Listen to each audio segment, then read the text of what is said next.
Pak Sawal, Pak Latri, Pak Faisal, atas izin Bapak Ibu semua, serta memohon ridho dan rahmat dari Allah Subhanahu wa Ta'ala. Maka kegiatan penyampaian persepsi atau briefing dalam rangka PPL 2 bagi mahasiswa PPG Prajabatan tahap 1 lingkup Universitas Negeri Makassar, Muhammadiyah Makassar dan Muhammadiyah Parepare, saya nyatakan dibuka dengan resmi dengan membaca basmalah. Bismillahirrahmanirrahim. Terima kasih. Assalamualaikum warahmatullahi wabarakatuh dan selamat pagi. Waalaikumsalam warahmatullahi wabarakatuh. Terima kasih kepada Bapak. Terima kasih kepada Bapak Dr. Insinyur Haji Darmawan MK selaku Ketua Prodi PPG UNM yang telah memberikan arahan sekaligus membuka kegiatan orientasi. Apa pesan-pesan dari Bapak Ketua Prodi, harapannya mahasiswa menjadi catatan ya.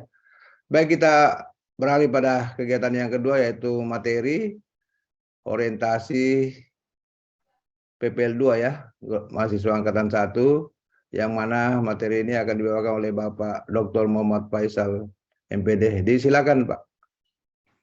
Baik, makasih Pak Latri. Bapak Ibu yang saya hormati, adik-adik mahasiswa yang saya banggakan. Assalamualaikum warahmatullahi wabarakatuh. Waalaikumsalam warahmatullahi wabarakatuh. Siang, salam sejahtera untuk kita semua.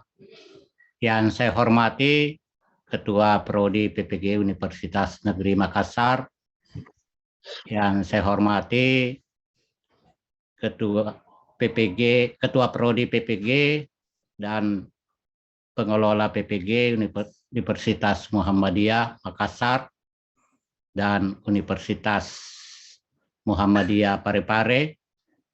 Yang saya hormati Sekretaris Prodi PPG Universitas Negeri Makassar, dan tentu yang saya banggakan adik-adik mahasiswa PPG Prajabatan tahun 2022 untuk angkatan pertama.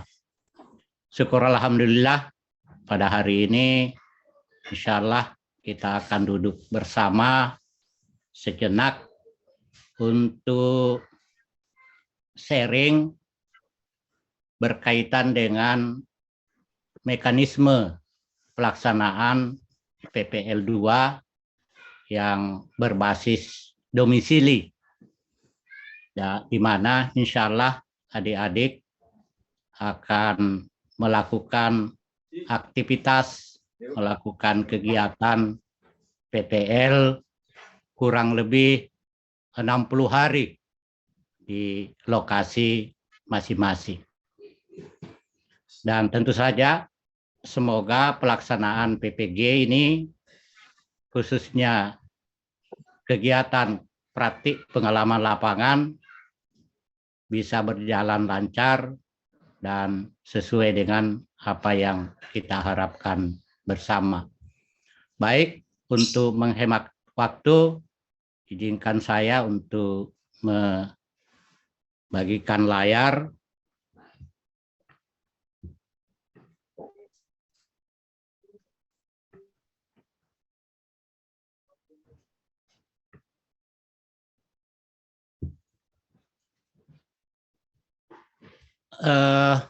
Bapak, Ibu, dan adik-adik yang saya hormati, saya kira kita sudah paham semua bahwa mata kuliah PPL 2 ini adalah merupakan lanjutan dari mata kuliah PPL 1. Dan mata kuliah ini merupakan forum atau wahana PPG untuk menguatkan kemampuan mengembangkan pembelajaran berbasis data dengan landasan utuh dari pengembangan akademik, sosial, emosional, dan profesionalnya sebagai seorang calon guru pemula. Selain itu, PPL ini merupakan ajang untuk mengembangkan kompetensi yang bersifat organik, integratif, berkelanjutan, dan kolaboratif. Nah, adapun kompetensi secara umum yang akan dicapai pada PPL 2 ini adalah mahasiswa secara mandiri terampil melakukan pembelajaran yang mendidik, terampil melakukan refleksi, dan tentu saja merumuskan rencana tindak lanjut serta mampu melaksanakan tugas-tugas guru di sekolah di luar kegiatan mengajar yang biasa kita istilahkan dengan kegiatan non-teaching. CPM untuk mata kuliah praktik pengalaman lapangan ini, jadi capaian pembelajaran yang harus dicapai adalah mampu menunjukkan profesionalitas sebagai guru, mampu mengevaluasi secara kritis karakteristik peserta didik dan lingkungan belajar,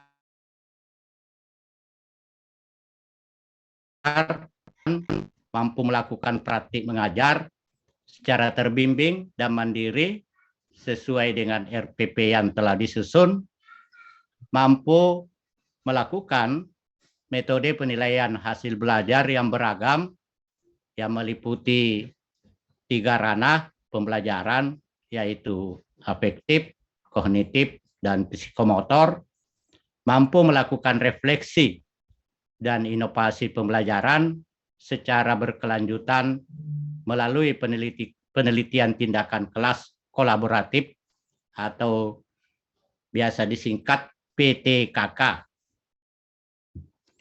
Selanjutnya, prosedur pelaksanaan praktik pengalaman lapangan, saya kira untuk PPL 1 yang sudah kita laksanakan pada semester 1, adik-adik tentu sudah memahami bersama bahwa pada mata kuliah PPL 1 itu terhubung dengan mata kuliah khususnya untuk mata kuliah pemahaman peserta didik dan pembelajaran serta prinsip pengajaran dan asesmen yang efektif. Sehingga tidak mengherankan pada mata kuliah PPL 1 ada beberapa tugas-tugas mata kuliah pemahaman peserta didik dan prinsip pengajaran dan asesmen yang efektif itu berkaitan ataukah beberapa kegiatannya berkaitan langsung dengan kegiatan atau aktivitas adik-adik selama di sekolah melaksanakan PPL 1.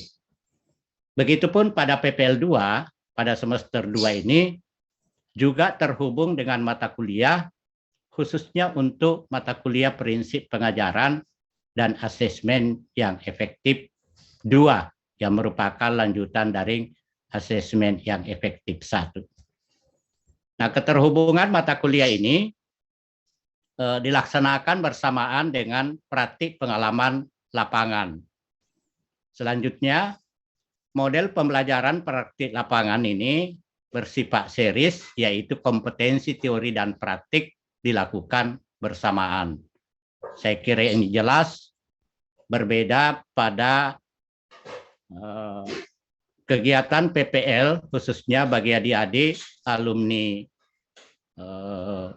pendidikan guru, di mana pada umumnya kegiatan PPL itu adalah dilaksanakan setelah mengikuti beberapa mata kuliah yang menjadi persyaratan untuk mengikuti PPL, sehingga pada umumnya praktik pengalaman lapangan dilakukan di akhir-akhir perkuliahan, biasanya pada semester 7 ataukah semester 8.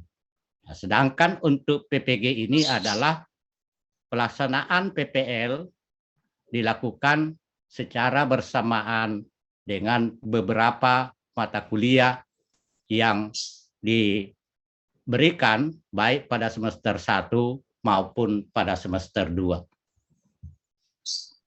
Saya kira ini tadi sudah saya sampaikan keterhubungan antara beberapa mata kuliah dengan kegiatan PPL di sekolah.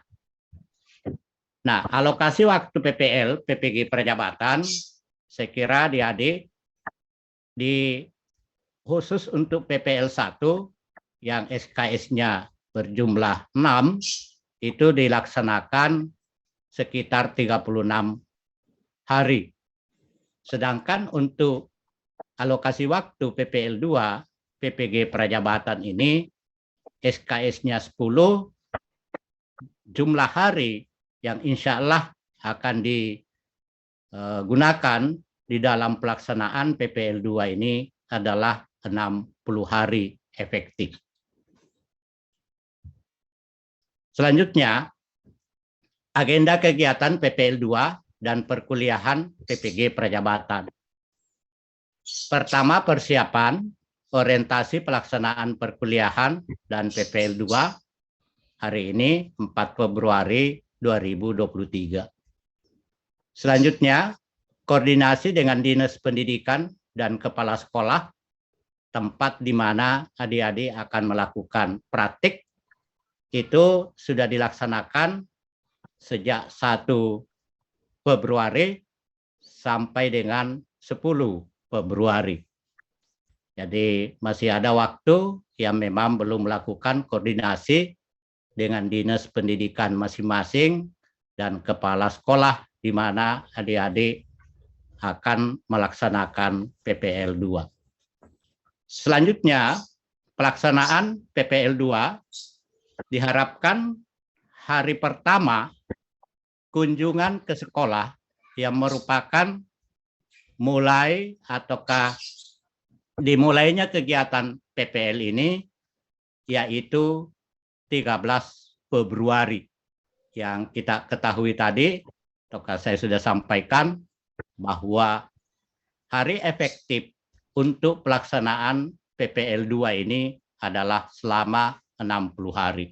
Terhitung mulai hari pertama kunjungan ke sekolah, yaitu harapannya 13 Februari. Kecuali jika tiba-tiba ada hal tertentu, ya tentu akan disampaikan jika terjadi perubahan jadwal untuk tanggal 13 Februari tersebut. Selanjutnya, kegiatan perkuliahan. Selama kegiatan PPL, perkuliahan dilakukan secara daring. Dan setelah kegiatan PPL berakhir, yaitu hari ke-61 dan seterusnya, perkuliahan kembali dilaksanakan di kampus Universitas Negeri Makassar. Dan sebagai catatan, 1 hari PPL itu terhitung sekitar 7 sampai 8 jam di sekolah. Jadi bukan perhitungan hari efektif pelaksanaan PPL itu adalah hanya pada saat mengajar ataukah jam mengajar.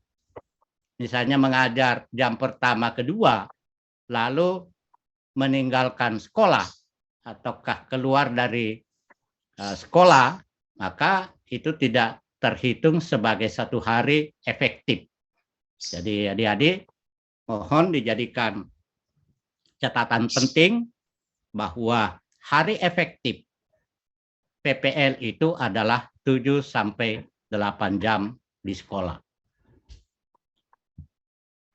Rambu-rambu alokasi waktu PPL 2 ini yang menjadi rambu-rambu penting untuk dijadikan panduan di dalam pelaksanaan PPL 2 nanti. Yang pertama, kegiatan orientasi dan observasi. Dialokasikan 2 hari, ini bisa dilaksanakan. Kemudian, penyusunan perangkat dan praktik pembelajaran terbimbing untuk 1 siklus pembelajaran. Alokasi waktu yang disiapkan untuk penyusunan perangkat dan pelaksanaan praktik pembelajaran yang masih terbimbing 1 siklus pembelajaran itu adalah 7 hari. Jadi sudah termasuk praktik pembelajarannya bukan hanya pada penyusunan perangkat.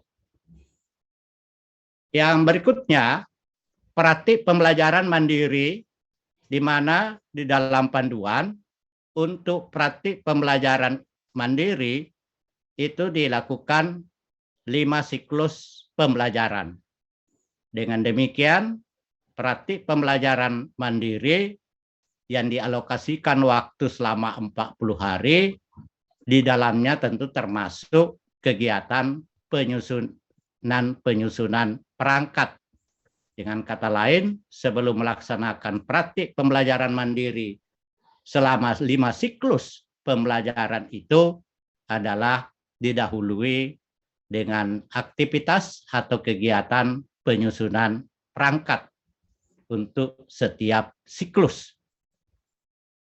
Kegiatan non mengajar dialokasikan 6 hari, jadi kegiatan-kegiatan non mengajar ataukah kegiatan non teaching ada waktu selama 6 hari bagi adik-adik untuk melaksanakan kegiatan tersebut, walaupun sebenarnya hanya dialokasikan 6 hari, tetapi bisa saja kegiatan itu lebih dari 6 hari.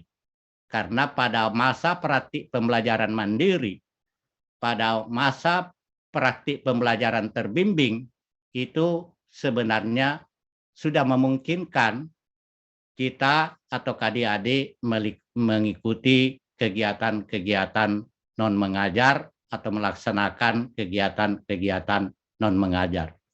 Sebagai contoh, pada siklus pembelajaran pertama, pada praktik pembelajaran terbimbing, ada rapat sekolah dan sebagainya. Atau ada kegiatan-kegiatan upacara.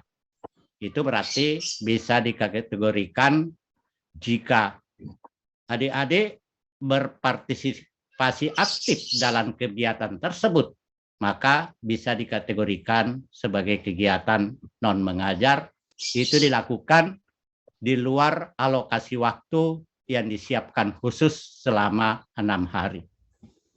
Kemudian penyusunan artikel hasil penelitian tindakan kelas 4 hari, dan kegiatan terakhir PPL adalah diskusi refleksi akhir PPL 2, alokasi waktunya 1 hari, total waktu untuk kegiatan PPL 2 ini adalah 60 hari seperti yang saya sampaikan tadi. Nah, selanjutnya, tadi sudah saya sampaikan bahwa khusus untuk kegiatan non mengajar dilakukan pada hari Sabtu, terutama kegiatan-kegiatan yang melibatkan siswa. Misalnya ada kegiatan pengembangan bakat dan minat dan sebagainya, itu bisa digunakan pada hari Sabtu untuk melakukan kegiatan-kegiatan tersebut. Tetapi jika ada kegiatan non mengajar yang diagendakan oleh pihak sekolah, maka kegiatan non mengajar tersebut menyesuaikan dengan agenda sekolah. Bisa saja di sekolah tertentu nanti ada kegiatan khusus yang berkaitan dengan non mengajar yang telah diagendakan oleh pihak sekolah, dan kita bisa terlibat langsung di dalamnya sebagai bagian dari pelaksana kegiatan tersebut, maka itu bisa dilaksanakan selain pada hari Sabtu. Tahapan saya kira sebenarnya tadi sudah saya sampaikan bahwa tahapan-tahapan kegiatan PPL 2 ini meliputi orientasi, observasi, pembelajaran terbimbing, selanjutnya pembelajaran mandiri, dan selama masa observasi, pembelajaran terbimbing, pembelajaran mandiri, itu bisa saja sudah ada kegiatan non mengajar, walaupun telah ditetapkan secara khusus ada 6 hari yang bisa digunakan untuk kegiatan non-mengajar. Lalu terakhir adalah PTK kolaboratif. Orientasi. Nah, orientasi ini sebenarnya seperti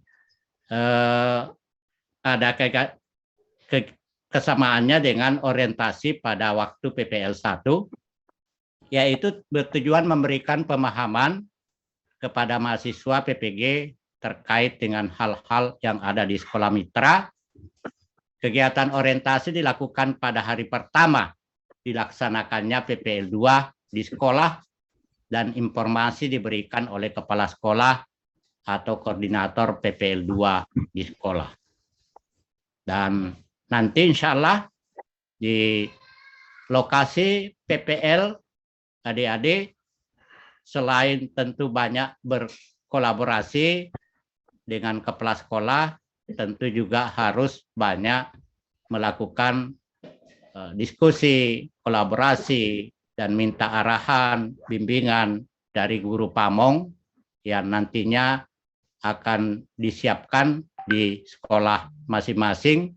Begitu pula dengan guru pamong yang akan memberikan layanan secara daring, yaitu guru pamong yang disiapkan di Universitas Negeri Makassar. Kemudian observasi. Kegiatan observasi ini dilakukan untuk mencapai capaian mata kuliah yang kedua. Ruang lingkup observasi adalah lingkungan sekolah dan kelas. Saya kira ini adik-adik sudah punya pengalaman di PPL 1. Tujuan observasi ada 3 fokus utama: keterampilan melakukan observasi, keterampilan untuk memahami, mengidentifikasi karakteristik lingkungan sekolah dan kelas, dan yang ketiga adalah keterampilan menginterpretasikan fenomena kognitif, afektif, dan psikomotorik peserta didik sebagai bahan untuk mengembangkan rencana pembelajaran beserta perangkatnya. Jadi penyusunan perangkat pembelajaran dalam hal ini RPP tentu saja harus mengacu pada fenomena kognitif, afektif, dan psikomotorik peserta didik. Ini juga yang membedakan antara penyusunan perangkat selama ini yang kita kembangkan selama di S1, di mana RPP yang kita kembangkan itu adalah betul-betul acuannya hanya pada KD-KD atau KI yang ada di dalam kurikulum. Tetapi untuk PPG Prajawatan, tentu saja pengembangan perangkat itu harus melakukan analisis interpretasi. Untuk pengembangan perangkatnya harus mengacu pada permasalahan-permasalahan. Apakah permasalahan kognitif ataukah afektif atau psikomotor peserta didik, itulah yang jadi bahan rujukan untuk pengembangan perangkat pembelajaran. Kegiatan observasi PPL 2 terhubung dengan mata kuliah PPA ataukah PPA 2, adik-adik, tadi sudah saya sampaikan. Selanjutnya, sasaran observasi saya kira ada 3 sasaran utama: karakteristik peserta didik, kegiatan ekstrakurikuler di sekolah, kemudian adalah pelaksanaan pembelajaran. Jadi pada masa observasi yang waktunya agak terbatas, yaitu selama 2 hari, adik-adik harus memanfaatkannya dengan baik karena ada 3 sasaran yang harus dipahami, dicatat dengan baik, dianalisis dengan baik, karena ini akan menjadi panduan dalam tanda kutip untuk pelaksanaan kegiatan-kegiatan selanjutnya. Kemudian karakteristik peserta didik tentu dilakukan setiap awal melakukan siklus pembelajaran sebagai bahan untuk menyusun rencana pembelajaran. seperti yang saya sampaikan tadi, materi observasi, ya tentu kita harus mencermati dengan baik bagaimana karakteristik peserta didik di kelas yang akan diajar. Mungkin kita harus melihat beberapa aspek, beberapa sisi. Kita harus tahu etnik, budaya, status sosial, minat, perkembangan kognitif, kemampuan awal, gaya belajar, motivasi, perkembangan emosi, perkembangan sosial, perkembangan moral dan spiritual, dan perkembangan motorik peserta didik. Nah, pada masa observasi, karakteristik peserta didik yang begitu beragam untuk kita ungkap, tentu bisa melalui observasi, bisa melalui wawancara dengan kepala sekolah, dengan guru kelas, bahkan mungkin ada beberapa sisi yang harus kita temukan ataukah peroleh melalui kegiatan berinteraksi langsung dengan aktivitas atau kegiatan siswa, baik pada saat belajar maupun pada saat sedang istirahat. Ini penting, karakteristik peserta didik di kelas ini kita pahami, karena inilah yang menjadi acuan, yang menjadi menjadi hal yang perlu kita perhatikan sebelum mengembangkan RPP. Berikutnya, pelaksanaan pembelajaran observasi dilakukan terhadap pembelajaran teman sejawat. Ini jika ini bisa terjadi jika di dalam ataukah di sekolah memang ada lebih dari satu mahasiswa yang ditempatkan pada sekolah tersebut. Tetapi jika di sekolah itu hanya ditempatkan hanya satu mahasiswa, tentu observasi ini diharapkan dilakukan oleh guru pamong yang ditempatkan di sekolah tersebut, begitu pula oleh teman-teman lain yang memungkinkan untuk terlibat sebagai observer pada saat pelaksanaan pembelajaran. Nah, ini juga di panduan ada bahwa setiap mahasiswa wajib berperan sebagai observer pada 3 kali pelaksanaan pembelajaran yang dilakukan oleh teman sejawat, ya ini pada masa aktivitas Do dan Si. Ini juga bisa berlaku jika memang di sekolah di mana adik-adik bertempat untuk melaksanakan PPL itu ada lebih dari satu mahasiswa. Tetapi jika hanya sendiri, tentu butir yang kedua ini tidak bisa dilaksanakan. Kemudian materi observasi minimal mencakup analisis keterlaksanaan RPP, aktivitas belajar peserta didik, faktor pendukung, dan kendala proses pembelajaran, serta saran untuk tindak lanjut. Kegiatan observasi ini terhubung dengan mata kuliah PPA 2.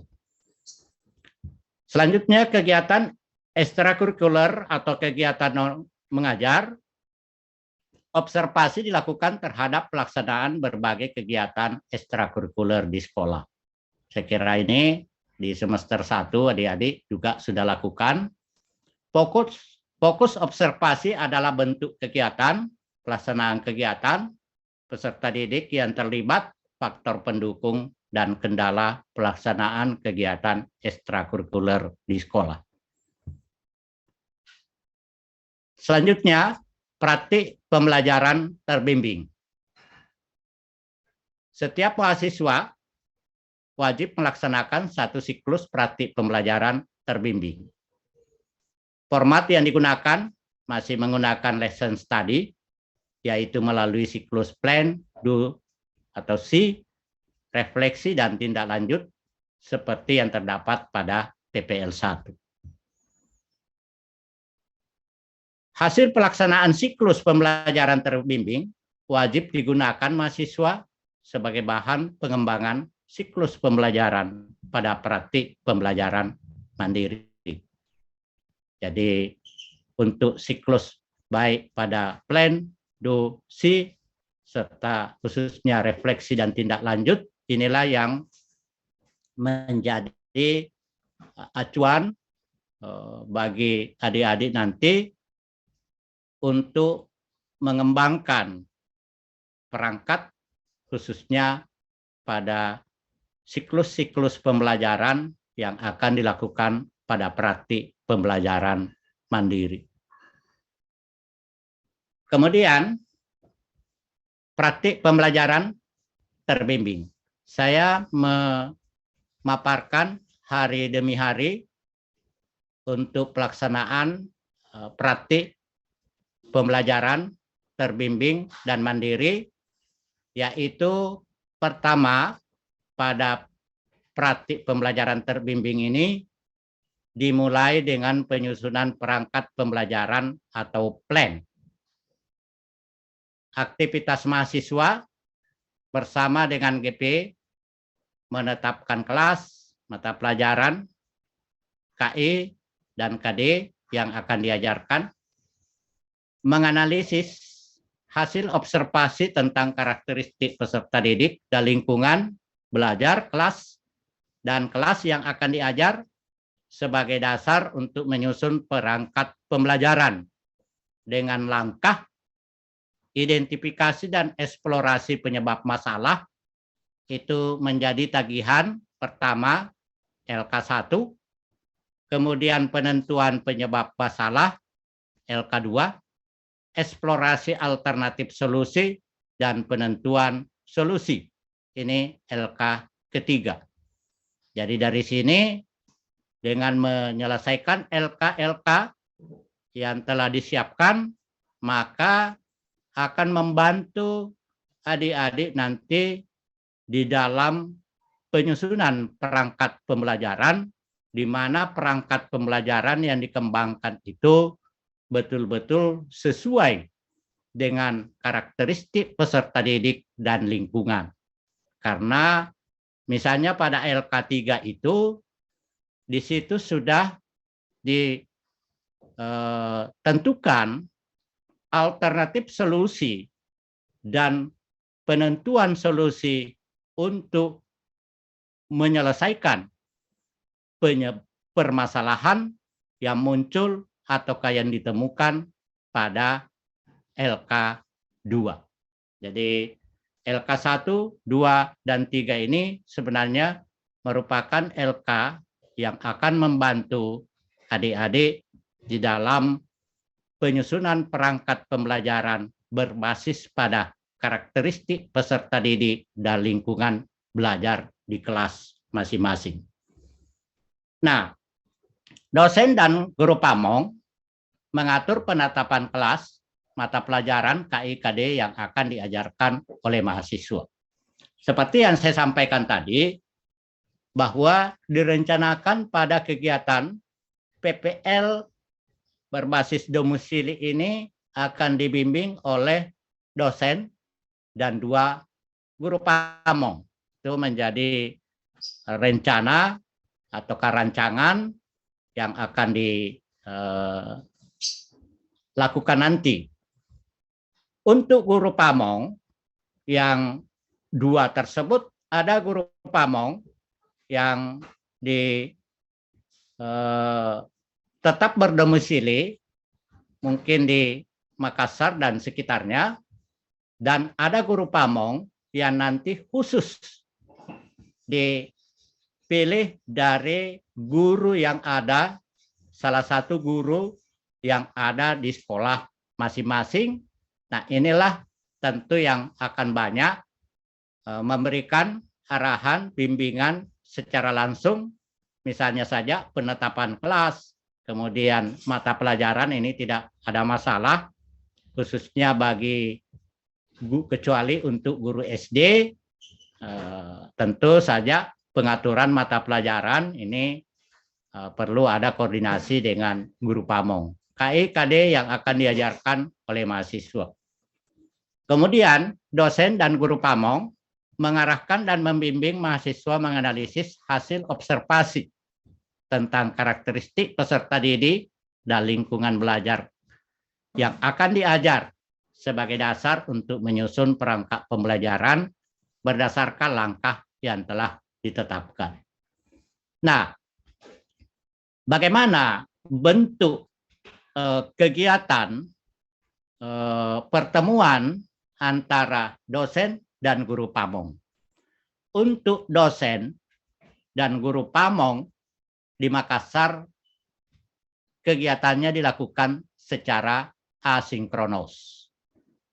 Mungkin saja melalui aktivitas yang lain, apakah lewat bimbingannya itu melalui LMS ataukah bimbingannya melalui media-media yang lain yang telah disepakati antara dosen, guru pamong, dan mahasiswa. Tetapi guru pamong di sekolah masing-masing tentu saja pelaksanaannya secara sinkronos. Ini insya Allah berlangsung mulai hari ketiga sampai dengan hari keempat. Karena hari pertama, kedua adalah masa kegiatan observasi. Selanjutnya, penyusunan perangkat juga ataukah plan masih lanjutan tadi.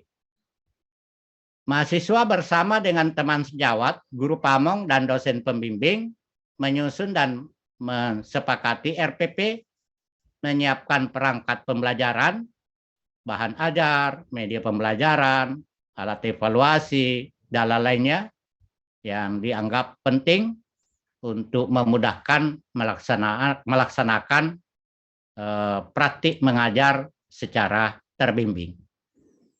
Dosen dan guru pamong mengarahkan dan membimbing mahasiswa dalam penyusunan RPP berdasarkan hasil analisis dan langkah-langkah yang telah ditetapkan. Bentuk bimbingan dosen dan guru pamong di Makassar tentu saja adalah asinkronos, tetapi guru pembimbing di tempat ataukah di sekolah itu sangat memungkinkan dan diharapkan bimbingannya dilakukan secara sinkronos atau bimbingan secara langsung. Menetapkan dan mengecek kesiapan perangkat pembelajaran mahasiswa. Ya, ini sinkronos khususnya dosen dan guru pamong di Makassar. Kemudian tagihan perangkat pembelajaran untuk satu siklus. Berikutnya, menganalisis keseluruhan perangkat pembelajaran untuk memastikan keselarasan setiap episode pembelajaran dari pembukaan, penyampaian, dan penutup dalam pengalaman belajar siswa yang tercipta, proses berpikir untuk mencapai tujuan pembelajaran, indikator ketercapaian tujuan pembelajaran dari 3 ranah, kognitif, afektif, dan psikomotorik siswa. Dosen dan guru pamong menganalisis, mereview, mendiskusikan keseluruhan perangkat pembelajaran yang telah disusun oleh mahasiswa. Dilakukan secara asinkronos tagihan perangkat pembelajaran untuk satu siklus. Selanjutnya, pelaksanaan pembelajaran do dan see hari ke-5 sampai dengan hari ke-7.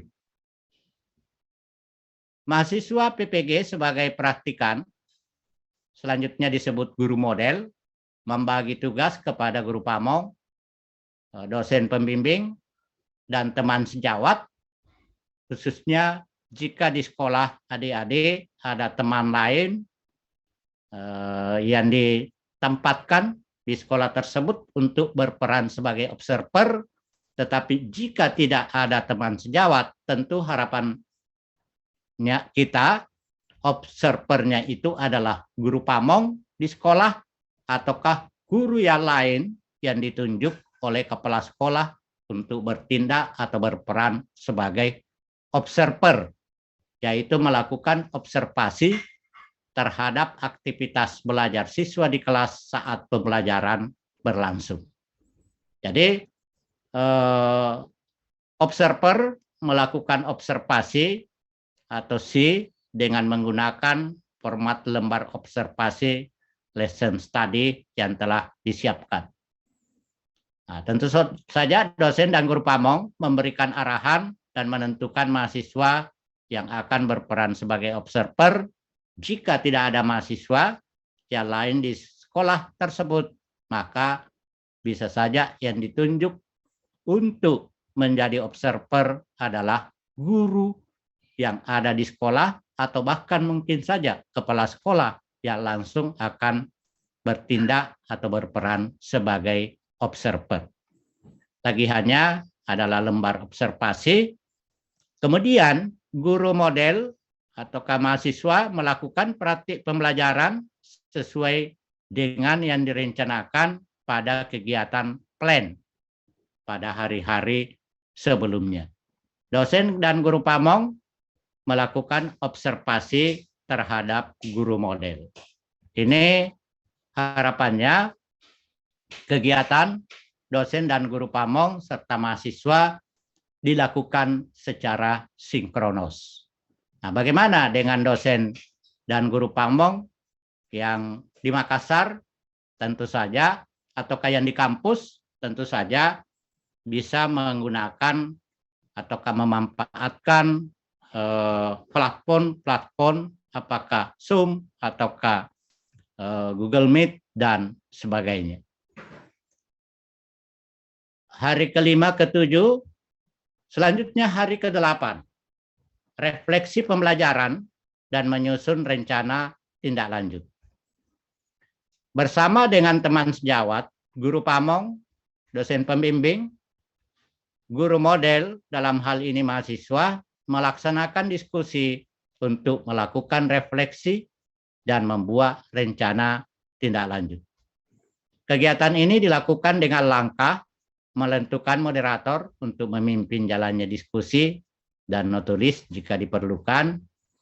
Guru model menceritakan pengalamannya saat mengajar, bagaimana perasaan saat mengajar, apa yang sudah atau belum dicapai saat pembelajaran, kendala saat mengajar, dan sebagainya.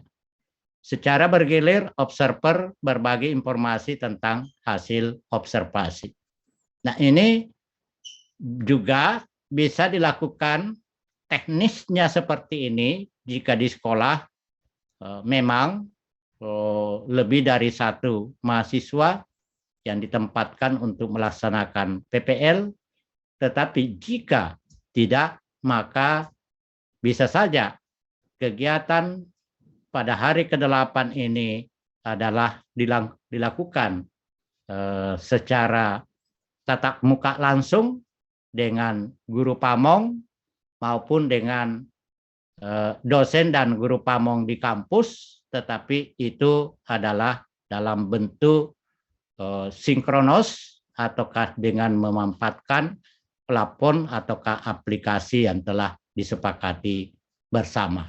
Sehingga kegiatan refleksi dan penyusunan RTL ini bisa terlaksana dengan maksimal karena kegiatan ini adalah sangat penting, khususnya refleksi. Karena inilah yang menjadi dasar, menjadi acuan, menjadi pegangan untuk aktivitas praktik mengajar berikutnya. Dosen dan guru pamong tentu saja pada kegiatan ini mengarahkan dan mendampingi mahasiswa melaksanakan diskusi untuk melakukan refleksi dan penyusunan RTR. Selanjutnya, masih hari ke-8, ini bersama-sama mendiskusikan berbagai isu tentang praktik mengajar yang efektif, mengevaluasi keberhasilan, ketidakberhasilan pembelajaran, good practice, dan menyusun RTL. Mahasiswa yang masih mengalami kesulitan atau permasalahan dalam pembelajaran bisa saja meminta kepada guru pamong, dosen pembimbing untuk diberikan supervisi klinis. Jadi diberikan bimbingan khusus. Hasil supervisi klinis selanjutnya digunakan untuk menyempurnakan rencana tindak lanjut untuk perbaikan rencana pembelajaran berikutnya. Ini sebaiknya dilakukan secara sinkronos. Hari ke-9, refleksi pembelajaran dan menyusun rencana tindak lanjutan. Guru model membuat laporan hasil refleksi, mencakup evaluasi atas perencanaan pembelajaran, evaluasi keberhasilan, ketidakberhasilan pembelajaran, good practice, dan rencana tindak lanjut. Tagihannya laporan hasil refleksi dan rencana tindak lanjut asinkronus. Jadi harapannya pada hari ke-9 ini adik-adik menyusun laporan hasil refleksi dan rencana tindak lanjut. Kemudian pada hari ke-9 tuntaslah sudah untuk kegiatan praktik mengajar secara terbimbing. Sekarang praktik pembelajaran secara mandiri. Nah, harapannya pada kegiatan praktik pembelajaran mandiri ini mahasiswa memiliki kesempatan mengajar mandiri sebanyak 5 siklus. Tentu saja guru pamong dan dosen pembimbing diharapkan untuk berperan mengecek kesiapan perangkat pembelajaran yang akan digunakan mahasiswa. Diharapkan setiap praktik menggunakan format lesson study. Setiap open class diamati oleh teman sejawat dari bidang yang sama seperti tadi, tetapi kalau tidak ada teman sejawat, maka harapannya diamati oleh guru dari bidang yang sama. Dilanjutkan diskusi refleksi sehingga ditemukan lesson learned bagi peserta.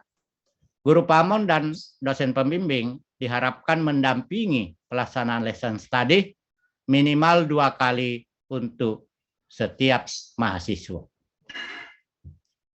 Selama praktik pembelajaran mandiri, mahasiswa juga wajib melaksanakan kegiatan mengajar seperti mengikuti rapat guru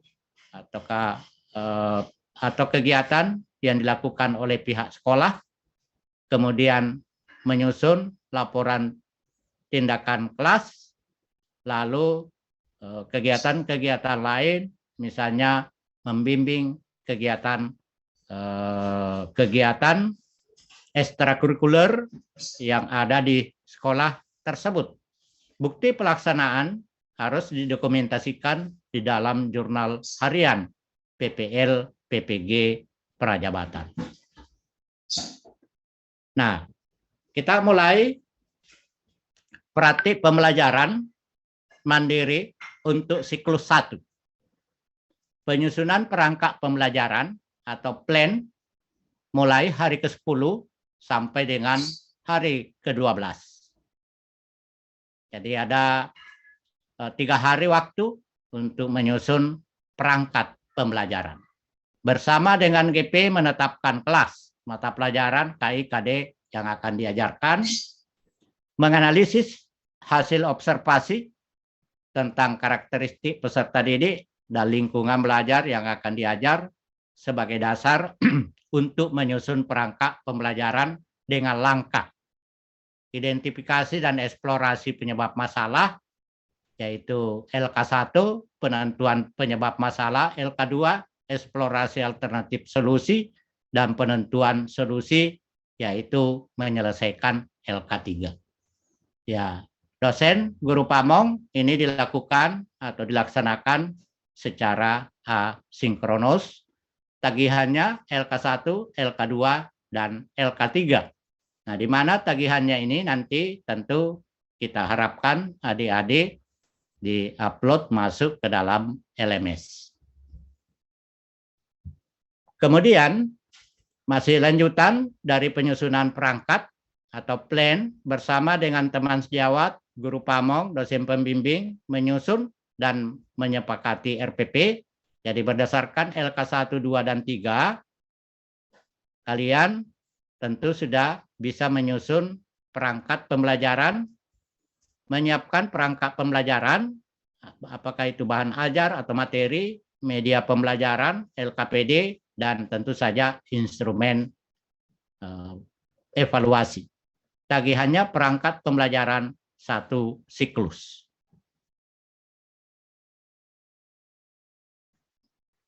Kemudian masih pada hari penyusunan perangkat pembelajaran lanjutan, menganalisis keseluruhan. Jadi tadi sudah selesai, maka berikutnya adalah menganalisis keseluruhan perangkat untuk memastikan keselarasan setiap episode pembelajaran dari pembukaan, inti, dan penutup.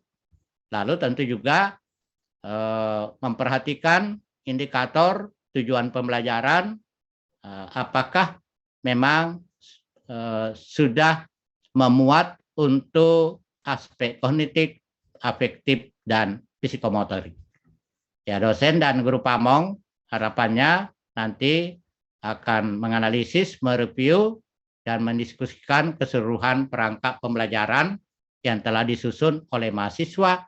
Ini dosen dan guru pamong di kampus tentu saja akan dilakukan adalah secara asinkronos, tetapi guru pamong yang ada di lokasi akan sangat memungkinkan dan diharapkan dilakukan secara langsung ataukah sinkronos.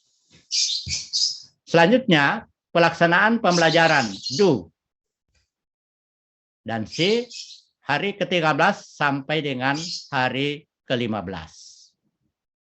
Mahasiswa PPG membagi tugas kepada guru pamong, DPL, dan teman sejawat untuk berperan sebagai observer, yaitu melakukan observasi terhadap aktivitas belajar siswa di kelas saat pembelajaran berlangsung. Guru model atau mahasiswa melakukan praktik pembelajaran sesuai dengan yang direncanakan pada kegiatan plan ataukah yang sudah disiapkan pada hari-hari sebelumnya. Ini dilakukan dosen dan guru pamong secara sinkronos dan mungkin juga adalah hanya bisa dilakukan asinkronos, khususnya dosen dan guru pamong yang ada di kampus. Tagihannya adalah lembar observasi, kemudian observer melakukan observasi atau C dengan menggunakan format lembar observasi lesson study. Hari ke-16. Jadi hari ke-15, 13 sampai dengan hari ke-15 ini, karena untuk satu siklus bisa saja mahasiswa itu melakukan kegiatan pembelajaran lebih dari 1 kali pertemuan. Jadi satu siklus itu bukan berarti bahwa mahasiswa hanya melakukan 1 kali kegiatan pembelajaran. Tetapi satu siklus itu bisa saja dilakukan kegiatan pembelajaran lebih dari 1 kali pertemuan. Jadi bisa saja hari ke-13, ke-14 mengajar, ataukah 13, 14, dan hari ke-15 masuk mengajar, tetapi bisa juga terjadi adalah hanya 2 kali kegiatan pembelajaran.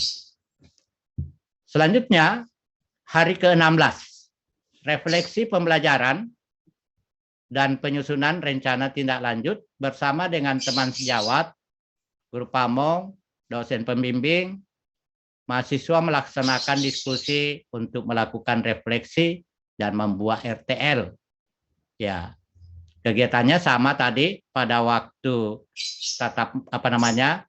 kegiatan mengajar secara terbimbing. Ini dilakukan harapannya dilakukan secara sinkronos. Jadi dosen guru pamong di kampus itu diharapkan bisa melakukan diskusi ini secara sinkronos, apakah menggunakan Zoom ataukah Google Meet atau platform-platform yang lain yang memungkinkan untuk dilakukan diskusi dan bimbingan terhadap mahasiswa di dalam refleksi dan penyusunan atau pembuatan RTL. Bersama-sama mendiskusikan berbagai isu tentang praktik mengajar yang efektif, mengevaluasi keberhasilan, ketidakberhasilan pembelajaran, dan good practice serta penyusunan RTL. Nah, bahkan pada hari ke-16 ini tidak tertutup kemungkinan ada permasalahan, ada kesulitan yang dialami secara khusus, secara spesifik, ataukah secara individu mahasiswa, maka bisa meminta kepada guru pamong atau dosen pembimbing untuk diberikan supervisi klinis. Ya, tentu saja hasilnya ini bisa dijadikan sebagai penyempurnaan rencana tindak lanjut untuk perbaikan rencana pembelajaran berikutnya. Hari ke-16 ini adalah dilakukan secara langsung ataukah sinkronos. Tagihan draft RTL. Kemudian rencana pembelajaran masih rencana tindak lanjut pada hari ke-17. Guru model atau mahasiswa membuat laporan hasil refleksi mencakup evaluasi atas perencanaan pembelajaran. Jadi ada evaluasi terhadap perangkat, tentu juga evaluasi terhadap keberhasilan atau ketidakberhasilan pembelajaran. Mungkin ada praktik-praktik baik yang ditemukan, maka tentu perlu disusun atau dimuat dalam laporan, dan terakhir adalah rencana tindak lanjut. Ini dilakukan secara asinkronos. Tentu tagihannya adalah laporan hasil refleksi dan rencana tindak lanjut. Nah, selesailah sudah pada hari ke-17 adik-adik untuk kegiatan siklus 1. Siklus 1 untuk praktik pembelajaran mandiri. Nah, untuk praktik pembelajaran mandiri siklus 2 itu hari ke-18 sampai dengan hari ke-25. Praktik pembelajaran mandiri siklus 3 hari ke-26 sampai hari ke-33.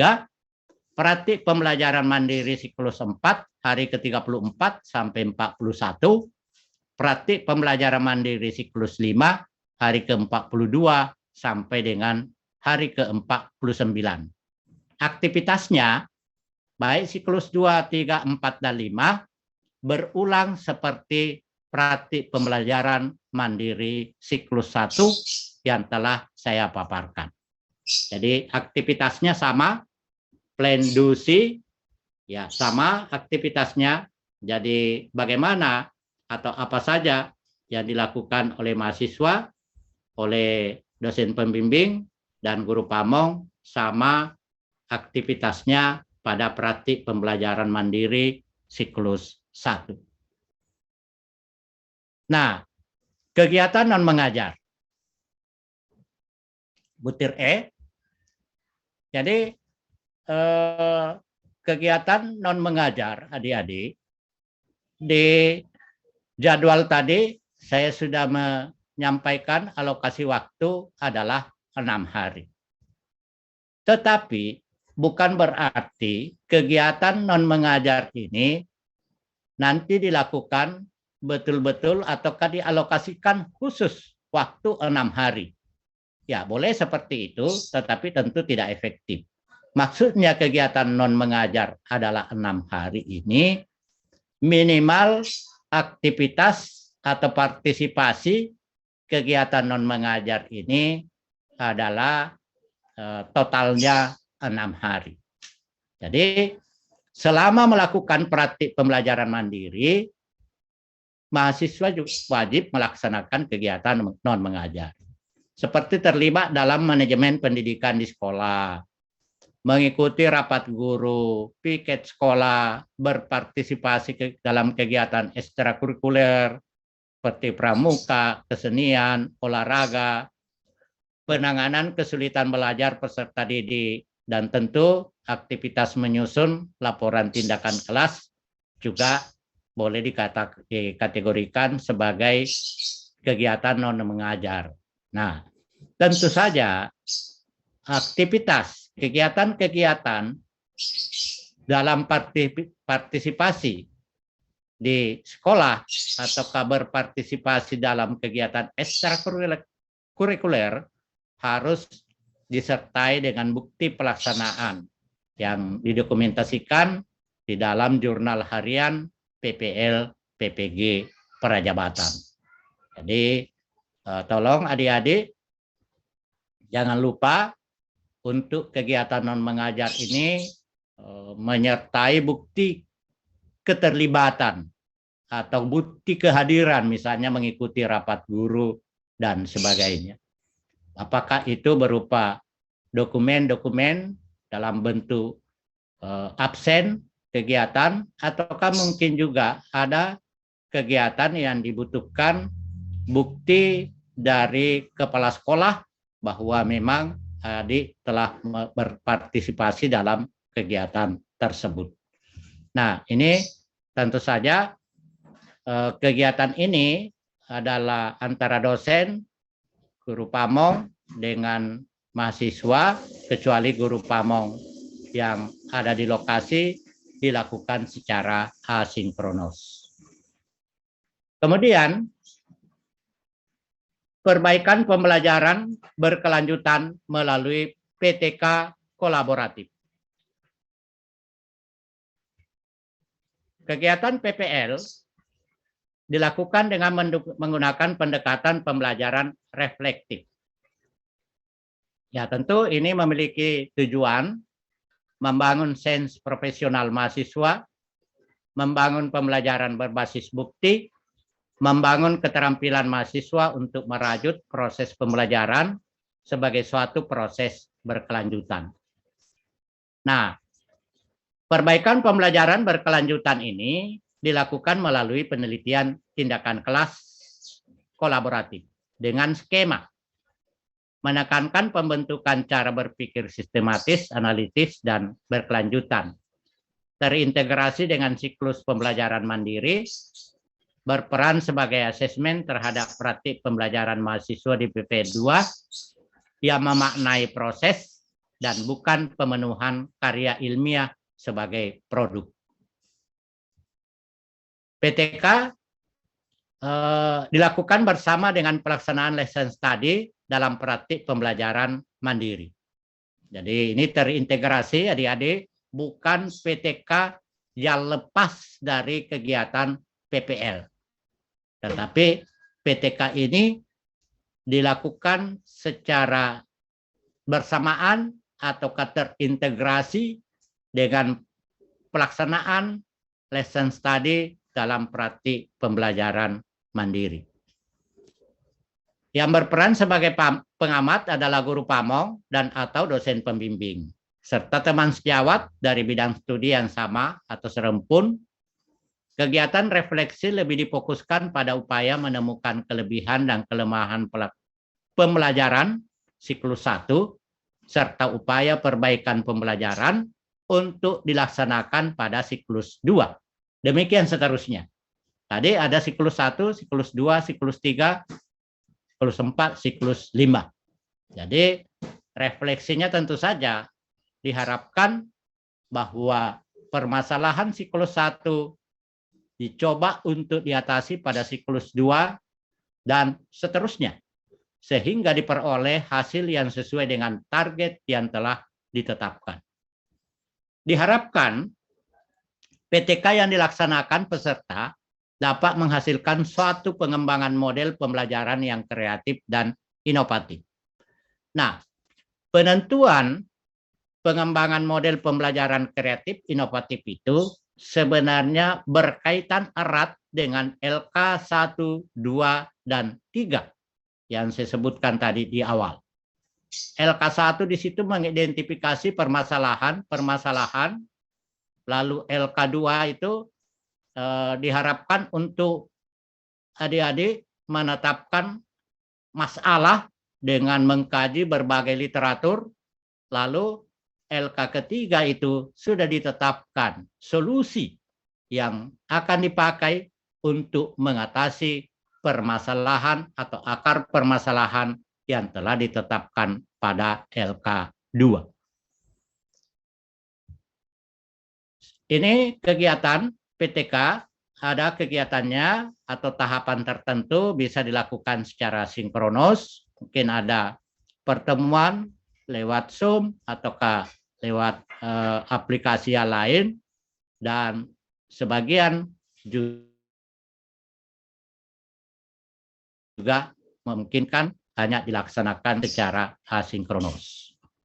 Nah, hasil pelaksanaan PTK disampaikan dalam bentuk artikel dengan arahan dosen pembimbing dan guru pamong.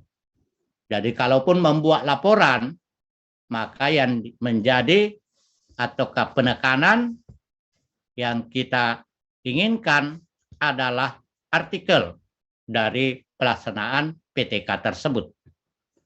Artikel hasil penelitian atau KPTK harus diterbitkan pada jurnal. Ini titik-titik karena ini belum disepakati, belum ditetapkan apakah jurnal nasional, apakah jurnal nasional terakreditasi, ataukah jurnal yang bersinta. Kalaupun bersinta ya sinta berapa, apakah sinta 1, 2, 3, 4. Nah ini nanti akan kita sampaikan secara khusus bahwa artikel hasil penelitian PTK harus diterbitkan pada jurnal yang bagaimana. Ini nanti akan disampaikan, semoga dalam waktu tidak terlalu lama sudah ditetapkan artikel hasil penelitian ini harus diterbitkan pada jurnal yang bagaimana. Selanjutnya, analisis data hasil PTK dilampirkan sebagai bukti dukung PTK kolaboratif. Kemudian alokasi waktu penyusunan artikel hasil pelaksanaan PTK adalah 4 hari. Nah, karena ini dalam bentuk kolaboratif, tentu saja yang bisa dijadikan sebagai teman untuk berkolaborasi, terutama bagi mahasiswa yang domisili ataukah tempat praktiknya itu hanya sendiri, tidak ada teman mahasiswa yang lain, maka yang bisa dijadikan sebagai teman kolaborasi di dalam penyusunan PTK ini adalah guru pamong yang ada di sekolah masing-masing. Selain kolaborasi di sini juga tentu saja karena ini dalam bentuk artikel yang akan diterbitkan pada jurnal, maka di dalamnya juga termasuk dosen dan guru pamong yang ada di kampus sebagai teman kolaborasi di dalam penyusunan dan pemuatan artikel pada jurnal yang akan ditetapkan. Ini di dalam penyusunan artikel tentu bisa dilakukan secara asinkronus antara dosen, guru pamong, dan mahasiswa. Nah, prosedur PTK kolaboratif, tahapannya mahasiswa memahami konteks pembelajaran dan mengidentifikasi isu utama yang mempengaruhi peserta didik. Ini erat kaitannya dengan LK1. Mahasiswa mendiskusikan isu utama tersebut dengan guru pamong untuk mencari perspektif lain. Mahasiswa dan guru pamong menyepakati isu utama tersebut. mahasiswa dan guru PAMO merumuskan isu utama sebagai identifikasi masalah. Mahasiswa dan guru PAMO membuat laporan PTK atas nama, ini berdua, saya bukan berdua ya, karena ini guru PAMO direncanakan ada guru PAMO di kampus dan ada guru PAMO di lokasi masing-masing. Mahasiswa dan guru PAMO merancang pembelajaran berbasis proyek sebagai pendekatan pembelajaran inovatif dalam siklus PTK. Berbasis proyek ini maksudnya adik-adik jangan maknai bahwa model pembelajaran yang harus dipakai adalah model pembelajaran proyek, bukan. Tetapi ini adalah berkaitan dengan pendekatan ataukah berbasis proyek. Jangan dimaknai sebagai model proyek. Mahasiswa dan guru PAMO merancang siklus PTK, membahas hasil PTK, menganalisis dampak PTK terhadap peserta didik, dan menentukan tindak lanjutnya. Aktivitas mahasiswa, diskusi, refleksi akhir PPL 2.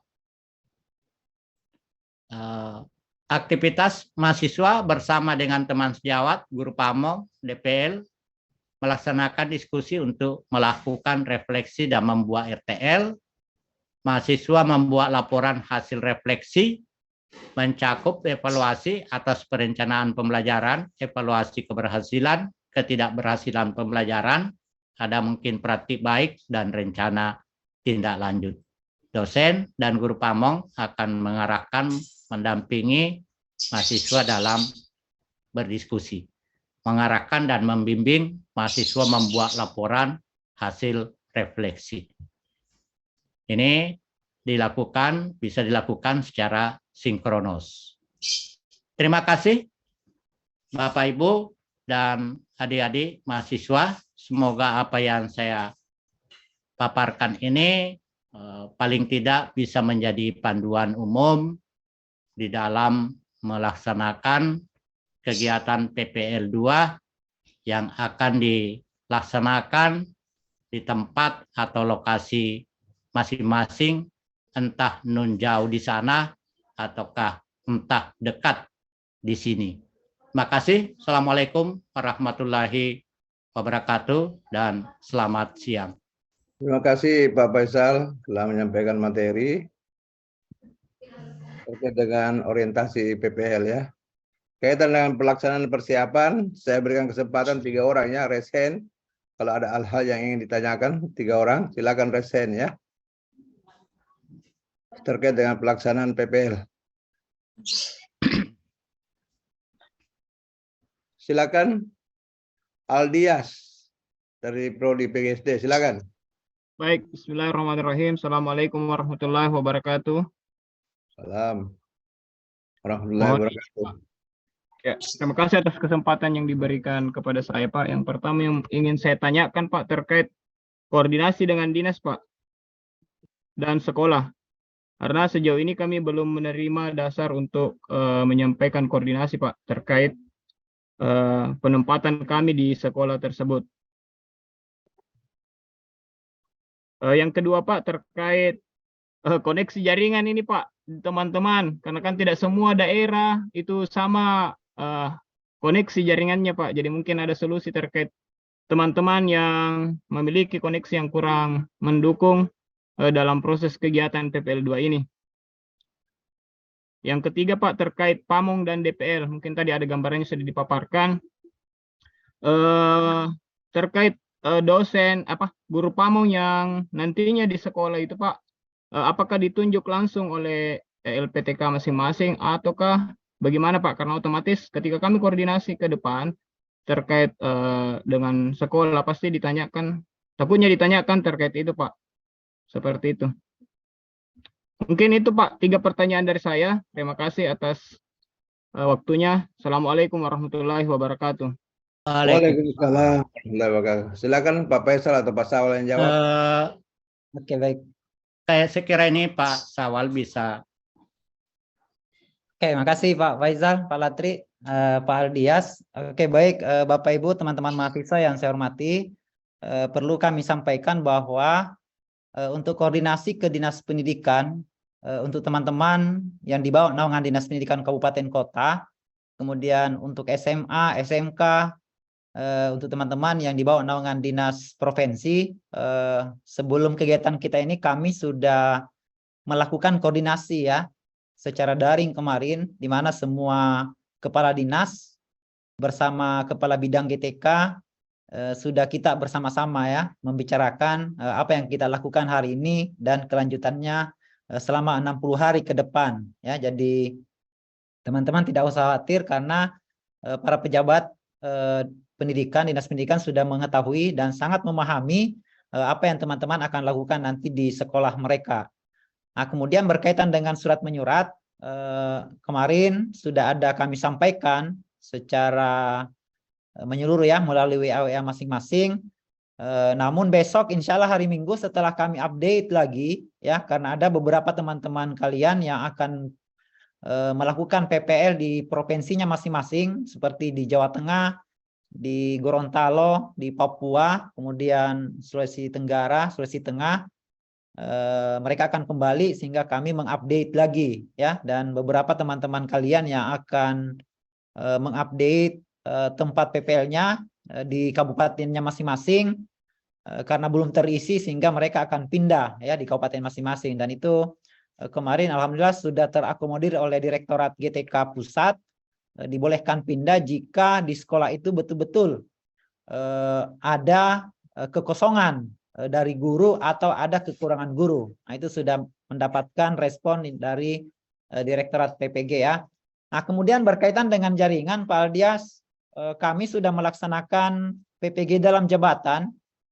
Hampir teman-teman guru itu berada di pelosok dan boleh dikatakan tidak ada kendala mengenai jaringan ya. Nah, tidak ada kendala mengenai jaringan. Jika memang di sekolah teman-teman tempatnya itu tidak ada jaringan, maka pada saat perkuliahan nanti atau pada saat terjadi proses pembimbingan dengan guru pamong dengan DPL ya, teman-teman harus bisa menyesuaikan diri ya. Dan alhamdulillah kemarin PPG dalam jabatan tidak ada kendala dengan mereka. Mereka juga melakukan kegiatan UKM PPG, uji pengetahuan berbasis domisili, dan alhamdulillah tidak ada kendala ya yang bisa menghalangi mereka.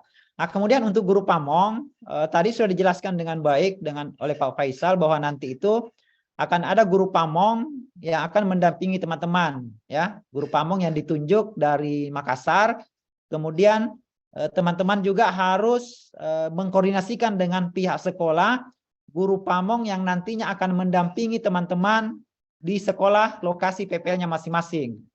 Nah, tentu syaratnya sama dengan PPL 1 kemarin, guru pamong tersebut harus sudah bersertifikat profesi dan diutamakan yang sudah mengikuti diklat guru penggerak. Tapi kalau belum atau tidak ada persoalan, dan harus disesuaikan dengan bidang studinya masing-masing ya. Bidang studinya masing-masing. Pertanyaannya bagaimana kalau guru pamongnya sudah pensiun? Guru biologinya sudah pensiun atau guru IPA-nya sudah pensiun? Karena ada yang pensiun awal bulan ini, dikoordinasikan saja dengan pihak sekolah kira-kira bagaimana sebaiknya sehingga kegiatan PPL dari teman-teman ini bisa berjalan dengan baik ya. Itu harapannya ya. Insya Allah teman-teman semua, setelah pertemuan kita ini besok insya Allah kami akan melakukan lagi koordinasi dengan teman-teman guru pamong dan dosen pembimbing lapangan yang ada di Makassar. Kami akan menyamakan persepsi, kemudian nanti beliau-beliau para DPL dan guru pamong ini akan memanggil teman-teman ya, akan memanggil teman-teman untuk melakukan kegiatan diskusi berkaitan dengan bagaimana proses persiapan pelaksanaan PPL di sekolahnya masing-masing, kemudian bagaimana jalur koordinasinya. Insya Allah nanti teman-teman DPL bersama guru pamong akan berdiskusi dengan Bapak Ibu teman-teman mahasiswa semua, sehingga betul-betul pada saat nanti PPL berjalan semuanya bisa berjalan dengan baik. Yang jelas tadi sudah disampaikan oleh Pak Faisal bahwa mulai hari Senin besok sampai hari Sabtu depan teman-teman harus sudah berkoordinasi dengan pihak sekolah ya. Nanti di surat nanti itu akan ada pembagian per kabupaten. silahkan nanti satu orang berkoordinasi dengan kabupaten. Dan ini juga Anda teman-teman juga diajarkan bagaimana melakukan koordinasi di antara kita semua. Kemudian nanti satu orang bisa berkoordinasi dengan kabupaten untuk menyampaikan surat tersebut dan masing-masing mengantarkan suratnya ke sekolahnya masing-masing. Ya, mengantarkan suratnya ke sekolahnya masing-masing. Tadi sudah saya sampaikan bahwa Pak Kadis dan Pak Kabid GTK, Pak Kabid Kurikulum sudah mengetahui dan sangat memahami kegiatan kita PPG Prajab 1 ini, khususnya PPL 2 ini, Bapak Ibu ya. Oke, seperti itu Bapak Ibu. Silakan raise hand, Pak Lat, jika masih ada. Ya, silakan yang mau bertanya, silakan raise hand. Silakan Rati Miranda Sari, silakan.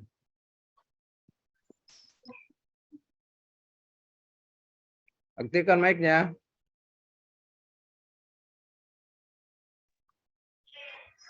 Silakan. Baik, Assalamualaikum warahmatullahi wabarakatuh.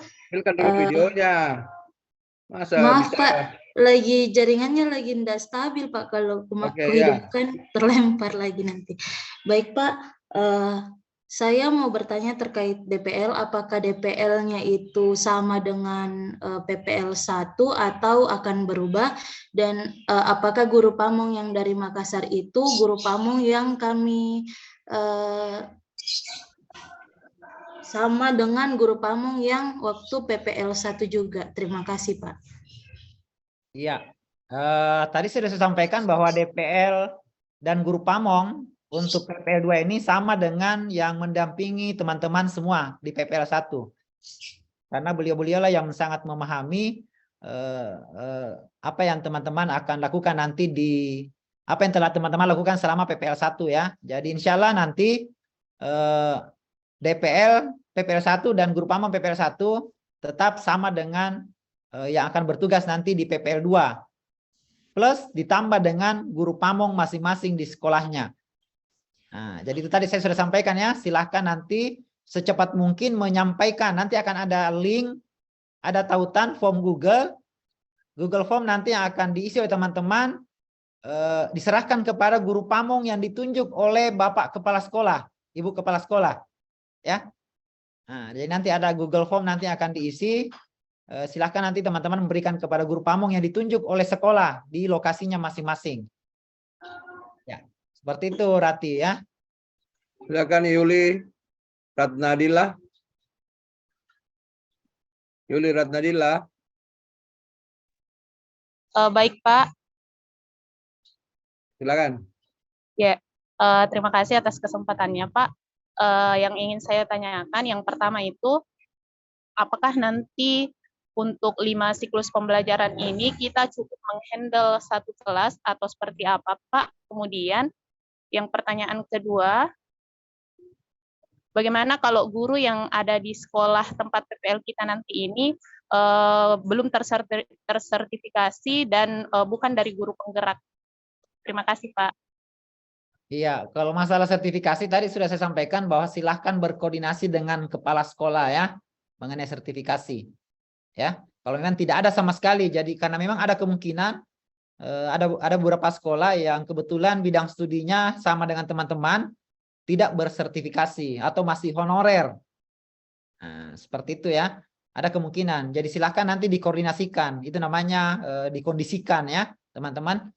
Pak Faisal Tabe yang pertama tadi, Pak Faisal. Ya, mengenai apa tadi? Yang pertama deh. Yang ini Pak, apakah kita cukup menghandle satu kelas atau seperti apa Pak? Ya, harapannya ya tentu karena ini PPL itu jangan fokus pada satu kelas. Ya, misalnya kalau di SD, harapan kita itu di proses pembelajaran, khususnya pada kegiatan mengajar mandiri itu, ya adalah pengalaman di kelas-kelas yang berbeda. Misalnya kalau di SD, ya ada pengalaman mengajar di kelas rendah, ada pengalaman mengajar di kelas tinggi. Begitu pula di SLTP dan SLTA. Harapannya ya jangan hanya fokus di kelas 1, kelas 2, atau ke kelas 3. Tetapi kita menginginkan adik-adik itu memiliki pengalaman mengajar sama dengan guru yang ada di sekolah. Maksudnya bisa memiliki pengalaman bagaimana mengajar di kelas 1, bagaimana mengajar di kelas 2, begitupun di kelas 3. Karena nanti setelah adik-adik diberikan tugas sebagai guru di lokasinya nanti, tentu saja bukan hanya ditunjuk untuk mengajar khusus di kelas tertentu, tetapi bisa saja ditunjuk atau ditugasi untuk mengajar pada semua tingkatan kelas. Kecuali jika ada kondisi tertentu yang tidak memungkinkan untuk itu, apa boleh buat. Itu. Jadi selalu ada catatan. Jika tidak memungkinkan, ya jangan juga dipaksakan. Sampai ngotot, wah saya harus mengajar kelas 3 karena itu sudah selesai petunjuk. Tidak juga seperti itu. Saya kira itu. Makasih Pak Sawat. Ya, Kasih oke. Pak. Ya, jadi saya tambahkan teman-temannya. Yang jelas nanti di sini juga teman-teman dilatih bagaimana melakukan koordinasi dengan pihak sekolah ya. Nah, dan tadi sudah diperjelas sama Pak Faisal bahwa teman-teman harus punya kesempatan yang banyak ya. Ini kan 60 hari, maksimalkanlah 60 hari ini untuk betul-betul mencari pengalaman ya. Nah, pengalaman guru kelas 1, guru kelas 2, guru kelas 3 di SMA, kemudian pengalaman mengajar di kelas tinggi dan kelas rendah untuk SD ya. Karena mungkin kalau mau ngajar kelas 1 sampai kelas 6 waktu terlalu banyak yang dipakai. Ya mungkin kalau di SD ya ada kelas rendah, ada kelas tinggi ya. Pokoknya kondisikanlah ya dengan keadaan sekolahnya masing-masing, dan sekali lagi lakukanlah koordinasi dengan baik. Baik dengan teman-teman guru di sana maupun dengan kepala sekolah selaku pimpinan di situ ya. Oke, Bu Olivia, silakan Bu Olivia. Olivia Rahman. Ya, terakhir Bu Silakan Olivia Rahman. Pak Usran. Olivia Rahman. Ya baik, silakan. terima kasih atas kesempatannya Pak. Silakan. Silakan aktifkan mic-nya. Baik, terima kasih atas kesempatannya Pak. Mohon maaf.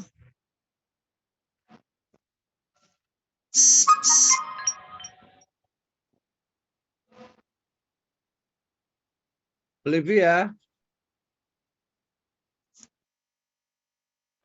Olivia. Silakan dulu Usran. Silakan Usran.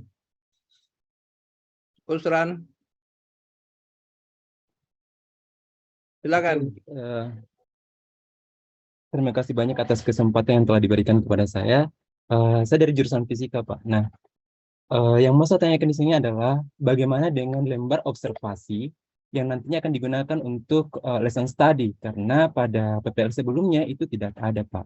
Itu pertanyaan pertama. Dan untuk kedua, mengenai lagi tentang guru pamongnya di lapangan. Nah, kalau misalkan tadi kan sudah dikatakan kalau misalkan gurunya bukan sertifikasi ataupun bukan guru penggerak. Nah, kemudian kalau misalkan kepala sekolahnya yang belum terlalu fasih dengan adanya modul pembelajaran ataupun kurikulum merdeka, bagaimana dengan mahasiswanya yang harus menuntut untuk belajar dengan kurikulum merdeka itu sendiri, Pak.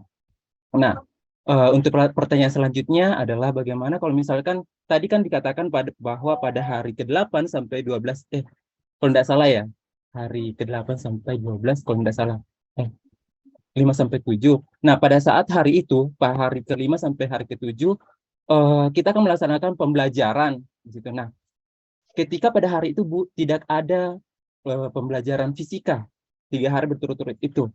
Nah, tentunya waktu yang digunakan akan balik ke waktu selanjutnya yang akan menguras dalam 60 hari itu sendiri. Seperti itu, Pak. Terima kasih. Itu pertanyaan dari saya. Assalamualaikum warahmatullahi wabarakatuh. Silakan Pak Faisal. Baik. Apa yang disampaikan tadi. Jadi ada hal-hal tertentu memang kita tidak bisa paksakan. Ini karena kita berada di lokasi yang karakteristiknya pasti sangat beragam. Dicontohkan tadi bahwa ada kriteria guru penggerak. Kalau memang di sekolah itu tidak ada, ya tidak mungkin kita paksakan, tidak usahlah dipaksakan. Jadi terkadang ada hal-hal tertentu itu ada kebijakan harus diberlakukan. Contoh, kepala sekolah, jangan kita melihat latar belakang kepala sekolah dan kemampuan kepala sekolah. Apapun dia, dari manapun beliau, itu tidak boleh kita persoalkan. Jadi kita jangan selalu menuntut idealisme yang melebihi dari kemampuan yang ada di sekolah tersebut. Ya, mungkin ada hal tertentu terpaksa kita bijaki. Dia paham kurikulum merdeka atau tidak paham, jangan dipersoalkan. Karena toh kita mengajar itu sesuai dengan rambu-rambu yang ada. Dan kalau misalnya adik memahami kurikulum merdeka, ya apa salahnya menerapkan kurikulum merdeka di sekolah itu. Tetapi jika belum diberlakukan di sekolah itu, jangan juga paksakan untuk melakukan itu. Nah, itu saya kira yang perlu diperhatikan, karena kita berada di sebuah lokasi yang mungkin masih asing bagi kita, budayanya mungkin berbeda dengan kita, tentu harus kita pandai-pandailah Nah, berkaitan dengan bagaimana jika dalam rentang waktu tidak ada bidang studi fisika. Ini kan bisa saja kita melakukan pengaturan-pengaturan. Disitulah dibutuhkan pendekatan dari kepala sekolah, dari guru pamong. Pak, Bu, waktu kami ini hanya 60 hari. Dan kalau kami mau patuh pada jadwal yang ada di sekolah, bisa saja kami tidak memenuhi target yang ada. Tidak bisakah jadwal mata pelajaran fisika itu bisa digeserlah sedikit? Kan bisa dilakukan seperti itu. Dan itu semua bisa terjadi tergantung bagaimana kita melakukan pendekatan ke sekolah. Kami juga pengalaman melakukan praktik-praktik mengajar seperti itu. Itu bisa terjadi. Tinggal bagaimana pendekatan kita. Jangan seolah kita datang itu menyampaikan bahwa kami harus seperti ini, harus seperti ini. Tetapi bagaimana melakukan koordinasi yang baik antara pihak sekolah, khususnya kepala sekolah, dan teman-teman guru yang ada di sekolah tersebut. Nah, saya kira itu. Nah, ini berkaitan dengan ada tadi di chat yang menanyakan apakah memungkinkan yang menjadi observer itu dari misalnya dari teman tetangga sekolah. Itu bisa saja. Misalnya sekolah A dengan sekolah B berdekatan, ya tidak ada masalah. Silakan dipanggil untuk menjadi observer. Itu.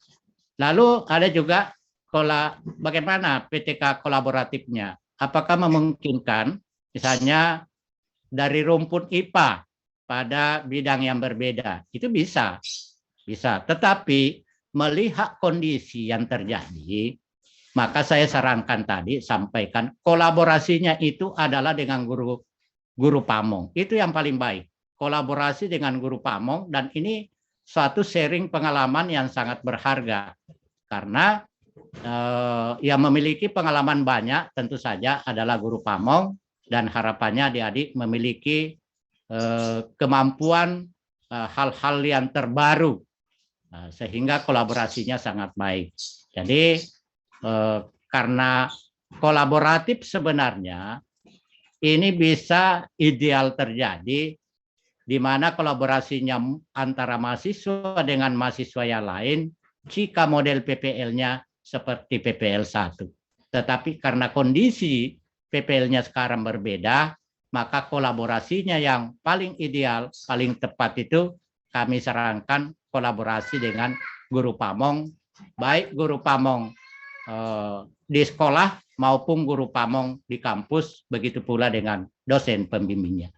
Makasih. Terima kasih Pak Faisal. Mungkin karena sudah selesai semua pertanyaan. Ya, sholat duhur Pak Lat. Insya Allah Sudah nanti full, teman-teman jadi Guru Pamong dan DPL akan ini Pak Lat. ya nanti ada pertemuan khusus lagi Pak ya. Iya. Mungkin ditutup Mas Awal. Oke, baik, Bapak Ibu, teman-teman mahasiswa yang saya hormati, alhamdulillah untuk pertanyaan-pertanyaan yang belum terakomodir ya, baik melalui chat, nanti insya Allah kita akan koordinasikan dengan DPL ya untuk menyampaikan solusinya bagaimana. Yang jelas Bapak Ibu telah memilih dan dipilihkan sekolah ya. Jadi Bapak Ibu telah memilih dan dipilihkan sekolah menjadi lokasi pelaksanaan PPL yang nantinya berpotensi besar untuk teman-teman mengabdi di situ selanjutnya. Ya, setelah pengabdian selama kurang lebih 2 tahun sesuai dengan kontrak yang ada, dan kemungkinan besar juga di situ nanti teman-teman akan dilokasikan sebagai aparatur sipil negara, baik sebagai calon pegawai negeri sipil atau sebagai P3K. Karena seperti itu semangatnya ya Bapak Ibu. Jadi mudah-mudahan nanti silahkan nanti teman-teman memberikan penguatan di sekolah-sekolah tersebut. Pastikan teman-teman semua melaksanakan PPL dengan baik. Hindari kegiatan-kegiatan yang sifatnya bisa membuat teman-teman mengalami kesulitan di sekolah tersebut. Ya, seperti pelaksanaan PPL 1 kemarin, dengan sangat menyesal ada beberapa teman-teman Anda yang tidak melanjutkan PPL di PPL 2 karena kondisi sekolah yang tidak memungkinkan teman-teman untuk melakukan PPL 2 ya, karena tidak mendapatkan rekomendasi untuk PPL 2. Dan untuk mata kuliah yang tersisa, pastikan nanti teman-teman bisa mengikuti perkuliahan itu dengan baik, karena dengan sangat menyesal juga ada beberapa mata kuliah di semester 1 dinyatakan teman-teman tidak lulus. Berarti kalau tidak lulus harus mengulang nanti di semester berikutnya dengan aturan akademik yang berlaku di Universitas Negeri Makassar. Jadi mohon maaf Bapak Ibu teman-teman mahasiswa, jika kemarin di semester 1 teman-teman masih santai-santai, jarang masuk di kelas, alfanya sudah 4, yang jelas kalau teman-teman tidak pernah masuk di kelas sampai 4 kali pertemuan, sudah pasti dinyatakan tidak lulus dalam perkuliahan. Jadi permohonan maaf dari kami ya. Itu resikonya. Kemudian ada beberapa yang telah memasukkan absensi manual. Itu juga berisiko ya. Itu sangat berisiko. Kami sudah mendeteksi semua tanda tangannya. Dan ada beberapa tanda tangan yang dipalsukan oleh teman-teman mahasiswa. Di sini dipertanyakan bagaimana teman-teman sebagai calon guru profesional tapi melakukan hal-hal yang tidak profesional. Dengan sangat menyesal kami tidak mengakomodir orang-orang seperti itu. Jadi permohonan maaf ya Bapak Ibu teman-teman mahasiswa. Jadi kalau Anda tidak lulus di semester 1, 2 atau 3 mata kuliah, maka nanti Anda akan mengulang di semester berikutnya, di semester 3 bersama dengan angkatan PPG Prajabatan selanjutnya. Oke, saya kira seperti itu Pak Latri. Terima kasih Ibu Kaprodi PPG Universitas Muhammadiyah Parepare. Terima kasih Ibu PPG Ketua Prodi PPG Unismu Makassar. Terima kasih Bapak Ibu pengelola PPG baik dari Unismu maupun dari Unpar atas kerjasama yang baik ini. Insya Allah nanti kita akan berkoordinasi mengawal kegiatan ini dengan baik sesuai dengan standar yang telah disampaikan oleh Direktorat PPG Kementerian Pendidikan, Kebudayaan, Riset, dan Teknologi. Mari kita menutup bersama-sama kegiatan ini dengan bersama-sama membaca hamdalah. Alhamdulillahirabbil alamin. Terima kasih Pak. Terima kasih Pak. Terima kasih. Terima kasih Pak. Banyak Pak. Terima kasih Pak. Banyak Pak. Mantap. Terima kasih Pak. PP-nya Pak. Pak. Terima kasih Pak. Poinnya Pak bisa dikirim Pak. Minta tolong Pak. Akan dikirim. Terima kasih Pak. Terima kasih Pak.